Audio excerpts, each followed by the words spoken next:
Today we've got one of the more interesting pairs of Jordan 1s to take a look at. Familiar colors, but very different materials. Which I gotta say, you know what, it's kinda dope, you know, to freshen things up, but either way, let's check them out.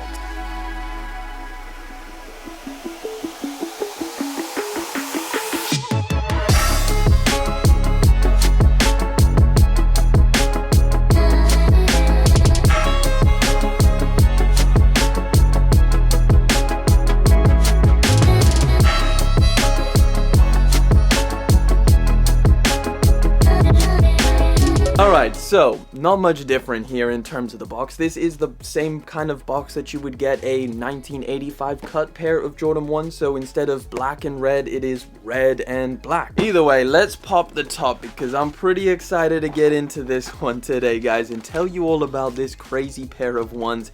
This is the Jordan 1 Chenille or Nostalgia, whichever one.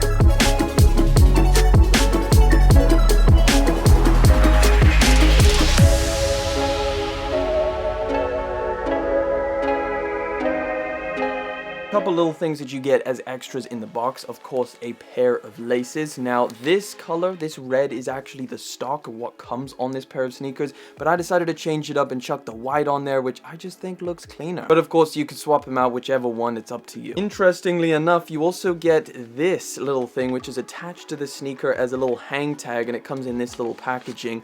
But essentially this is what you get. It's just a again, chenille type of material, and of course you have the embroidered Nike Air branding. And then you get this sneakers in all of their red and white glory, looking real clean. I guess first off, let's just talk about the naming of this because they flipped it up again. Similar to what they did with the bleach coral Jordan 1s, where those were called the Stage Haze right up until the release when Nike had them listed as bleached coral. These were called the Chenille Jordan 1s for the material that's included on here, and then they changed it to Nostalgia. That's not 100% confirmed because obviously these haven't loaded up yet, or as of recording they haven't loaded up yet. Apparently they're called Nostalgia, which is a bit of a mouthful.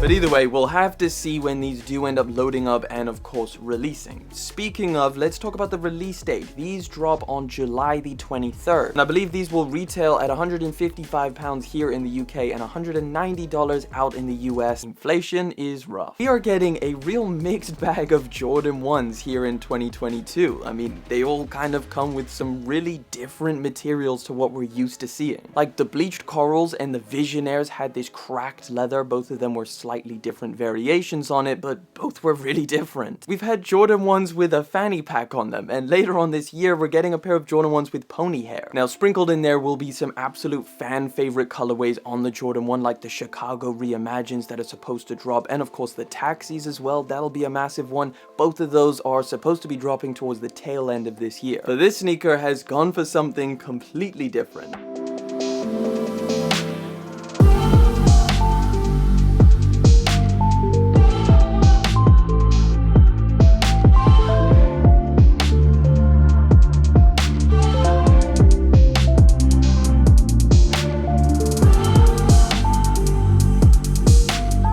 Starting with what I assume most people won't like about this pair of sneakers, and that is the Nike swoosh. It's not leather, it's actually this towel-like material or like carpet-like material. When you feel it, it's called chenille, which is where the original naming came from. And as we know, people aren't too happy when Jordan Brand starts changing up the Nike swoosh on their pairs of Jordans. So what happened to the Bordeaux with the silver swoosh, and of course the heritage ones with the white swoosh. Now they didn't just stop there with the materials on this pair of sneakers, because this tongue is very different from a traditional Jordan 1. As you can see, it's all over gray, which I think is pretty interesting that they added gray to this. It's also way more padded, and it comes covered in, I guess, a corduroy material. I actually like the way that this tongue, and generally speaking the sock liner, feels on foot. Having that more padding just kind of feels like luxury in a pair of ones. But of course it's down to you to figure out whether you like the look of it or not, because obviously it does change the look of this sneaker quite a bit. Now the sock liner is also pretty different on here. It kind of feels somewhat similar to a chenille type of material, but it's a lot shorter and a lot less fuzzy. Now this material again feels really nice on foot. Just the entire on foot experience I feel like kind of goes in the direction of it being more comfortable on foot. The tongue tag is gray with red Nike branding, and thankfully guys, they didn't just put random weird materials on here, they actually made the regular materials feel pretty incredible. This leather quality is one of the best I've felt on a pair of ones. Like just look at this toe box press test.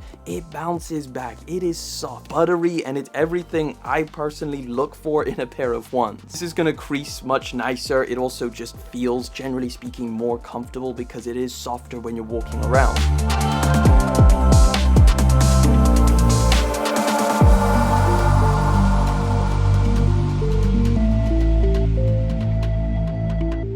Varsity Red for the overlay leather panels, so of course that's the mudguard, the eye stays, and towards the back of the sneaker. The base leather comes in white, so that is the toe box, the medial, and lateral, and again just all feels like the same type of leather, super soft. Now bizarrely enough, around the ankle collar you get this gray color. Now that kind of matches the sock liner and the tongue, but I kind of feel like it would look better if it was white. I don't know, is that just me? You let me know. Is that nice, that gray? Now like I said, these came stock with red laces, which again is cool. It matches all of the red, but I just really like the laces that they included. It almost has a bit of an off-white or sail-ish tone to it, which I think pairs perfectly with the kind of sail-colored midsole. Definitely gives it a vintage style look, and you know what? I saw somebody customize this pair of shoes where they put sail laces and then they painted all of this gray, a sail color as well, and I thought that looked freaking incredible. All in all, I don't think these are that bad at all. Like, the color blocking is really nice on these. Yes, I gotta admit, I'm not the biggest fan of the Nike swoosh being that material,